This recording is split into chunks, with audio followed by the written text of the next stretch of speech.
بسم اللہ الرحمن الرحیم۔ رسول اللہ صلی اللہ علیہ وآلہ وسلم نے ارشاد فرمایا، فرض نماز ادا کرو، حرام کو حرام اور حلال کو حلال سمجھو تو تم جنت میں داخل ہو جاؤ گے۔ رسول اللہ صلی اللہ علیہ وآلہ وسلم نے ارشاد فرمایا، صدقہ کرنے میں جلدی کیا کرو کیونکہ بلا و مصیبت اس سے آگے نہیں پہنچ سکتی۔ رسول اللہ صلی اللہ علیہ وآلہ وسلم نے ارشاد فرمایا، جس نے والدہ اور اس کے بچے کے درمیان جدائی ڈال دی تو روز قیامت اللہ اس کے اور اس کے چہیتوں والدین اور اولاد وغیرہ کے درمیان جدائی ڈال دے گا۔ رسول اللہ صلی اللہ علیہ وآلہ وسلم نے ارشاد فرمایا، دودھ پی کر کلی کر لیا کرو کیونکہ اس میں چکناہٹ ہوتی ہے۔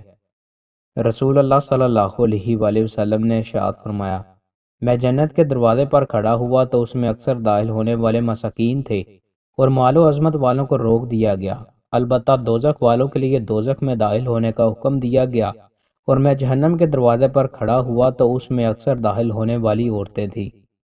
رسول اللہ صلی اللہ علیہ وآلہ وسلم نے ارشاد فرمایا، میں تم سب سے زیادہ اللہ پاک کی معرفت رکھتا ہوں اور تم سب سے زیادہ اس سے ڈرتا ہوں۔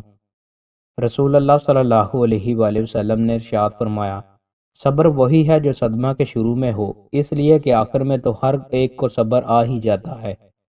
رسول اللہ صلی اللہ علیہ وآلہ وسلم نے ارشاد فرمایا، جو شخص سستی کرتے ہوئے اور کام تر جانتے ہوئے 3 بار نماز جمعہ چھوڑ دے تو اللہ تعالیٰ اس کے دل پر مہر لگا دے گا۔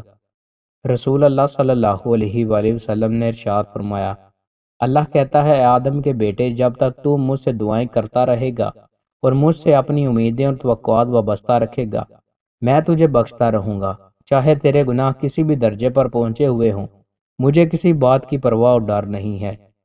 رسول اللہ صلی اللہ علیہ وآلہ وسلم نے ارشاد فرمایا، بلی ناپاک نہیں ہے، وہ گھروں میں گھومنے پھرنے والوں یا والیوں میں سے ہے۔ دوستوں، مزید اچھی ویڈیوز کے لیے ہمارے چینل کو سبسکرائب لازمی کریں۔ بہت شکریہ۔